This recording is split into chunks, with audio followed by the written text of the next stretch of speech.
10 years ago today, I heard the song Daughter of Evil for the first time. I can't say that it was my first Vocaloid song, but I do remember playing it on repeat, like, every day. And I remember how amazing I thought it was. That it was sung by a robot, and that it told this big, dramatic, Shakespearean story while still managing to be an earworm. And then later on in middle school, I got super into Gorillaz. I loved the art style and how every album was different. And just like Vocaloid, I loved how the band members are these in-depth characters with decades of lore behind the music. They're one of a handful of artists that I can say that I like, and not mean that I really only listen to like their top 3 singles. I could make separate videos on Vocaloid and Gorillaz and their impact on pop culture, but that's not the point I'm trying to make. What I'm trying to say is that I know the difference between a fictional singer and a fake bitch.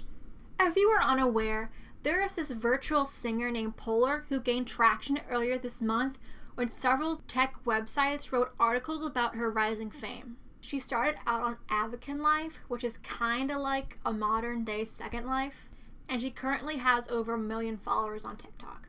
I want to make it clear that I don't hate the concept of Polar.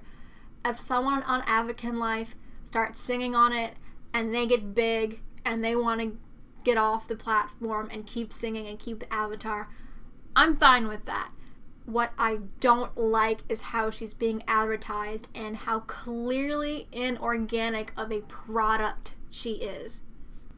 She was created by TheSoul Publishing, who is also responsible for 5-minute crafts and 1, 2, 3, go. Yeah.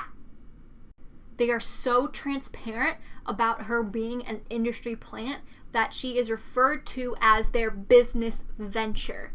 And I've seen many people compare her design to Miku's, and while there is obviously overlap, I think overall her concept is more similar to V-influencers. Her design is cartoonish, but I don't think that they're trying to target the Vocaloid community here. She just has this vague, trendy Gen Z aesthetic. And there were 2 things that immediately struck me about her model. The first is her face mask. According to TheSoul Publishing, she wears this face mask in order to hide her real identity. Baby, you know she's fake, right? The real reason she wears a face mask is so that they didn't have to worry about lip syncing. There's MMD videos from 2013 with lip syncing. It's not hard and it's not expensive. There's probably programs out now that'll do it for you automatically. It's just lazy. At the very least, people in the Vocaloid and VTuber communities know how to hide a model's limitations. The people who animated Polar don't care enough to do that. The dance moves are lazy, the limbs have restricted movement, and the clothing fits her so weird. There's this specific checkered skirt that I noticed in one of her videos where the pattern will just stretch as she moves, and the way her legs look under the skirt reminds me of a Barbie doll.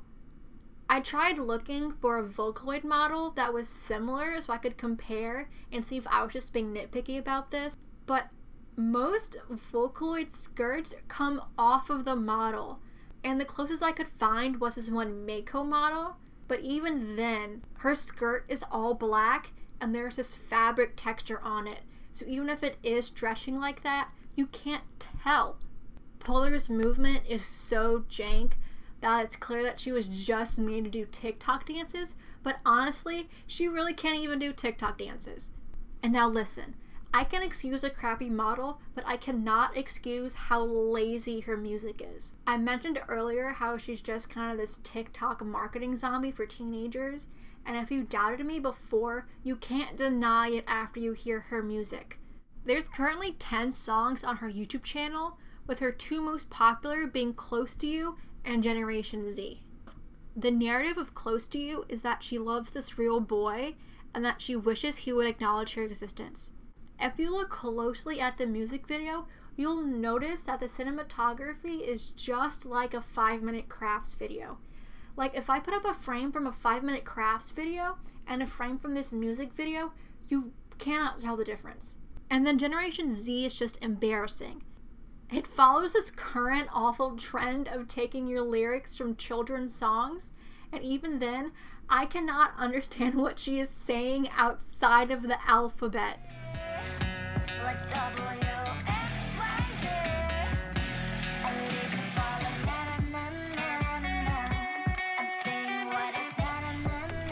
I genuinely think tramp stamps made better music than this, and that's shameful. I'm 21, so maybe I'm not the target audience anymore, but I feel like even a 15-year-old can tell how soulless this is. Polar doesn't have personality or a style. There's no point in listening to her. It's just more of this metaverse garbage. Even if you count her TikTok followers and the backlash as proof of her virality, she doesn't have that much staying power. And I don't think the virality that she has is that important. She will never have the creativity or the community of her predecessors, and it is so annoying to watch all these tech companies act like she's some novelty. But that's not the point, is it? It's not about creativity or music or community. It's about this large corporation using Polar to market to a young teen audience. And honestly, I think the one silver lining is that it didn't work as well as TheSoul Publishing wanted it to. Or maybe it did, considering that their entire audience is toddlers and rage bait. Also, if you are an Advocate Live player, please let me know what the reception of Polar is like on the app, because I couldn't find anything on any websites, and I really didn't want to have to download the app to find out. I just don't think that even her popularity on that app could have been organic.